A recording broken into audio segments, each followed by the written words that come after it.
கடலூர் மாவட்டம் வேப்பூர் அருகே உள்ள கிராமத்தில் இரவில் சிறுத்தை நடமாட்டம் இருப்பதாக வெளியான செய்தி வதந்தி என வனத்துறையினர் ஒலிபெருக்கி மூலம் விழிப்புணர்வு செய்து வருகின்றனர்.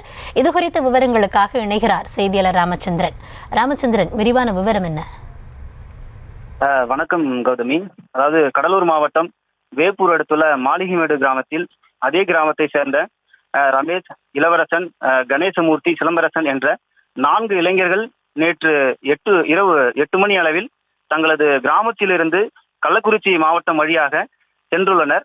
அப்போது கிராமம் அருகாமையில் உள்ள அங்குள்ள வனப்பகுதியை ஒட்டியுள்ள சாலை ஓரத்தில் சிறுத்தை ஒன்று அமர்ந்ததாகவும் அங்கிருந்து சாலை கடந்து சென்றதாகவும் அங்கிருந்த அந்த 4 நபர்களும் அதிர்ச்சி அடைந்தனர். இதையடுத்து தற்போது வனத்துறைக்கு தகவல் தெரிவிக்கப்பட்டு விருத்தாச்சலம் வனத்துறை வன சரகர் அலுவலர் ரகுவரன் தலைமையிலான கொண்ட வனத்துறையினர் வனப்பகுதியை ஒட்டியுள்ள சிறுத்தைகள் நடமாட்டம் இருப்பதாக சொல்லப்படும் அந்த இடத்தில் அதன் கால் தடத்தையும் ஆய்வு செய்து வருகின்றனர். மேலும் வனப்பகுதியை ஒட்டியுள்ள இடங்களில் கம்புகளை கொண்டு உண்மையிலேயே சிறுத்தை நடமாட்டம் இருப்பதா அல்லது வதந்தியா என்று தற்போது கிராம மக்களிடம் விசாரணை மேற்கொண்டு வருகின்றனர். வனத்துறையினர் தங்களது வாகனத்தில் ஒலிபெருக்கி மூலமாக சிறுத்தை நடமாட்டம் என்ற தகவல் வதந்தி எனவும் யாரும் அச்சப்பட வேண்டாம் எனவும் பாதுகாப்போடு இருக்க வேண்டும் எனவும் ஒலிபெருக்கி மூலமாக விழிப்புணர்வு செய்து வருகின்றனர்.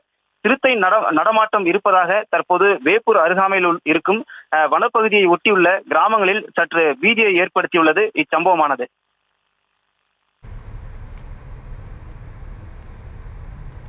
தற்போதைய விவரங்களுக்கு நன்றி ராமச்சந்திரன். செய்திகளை உடனுக்குடனும் துல்லியமாகவும் தெரிந்து கொள்ள சப்ஸ்கிரைப் பண்ணுங்க.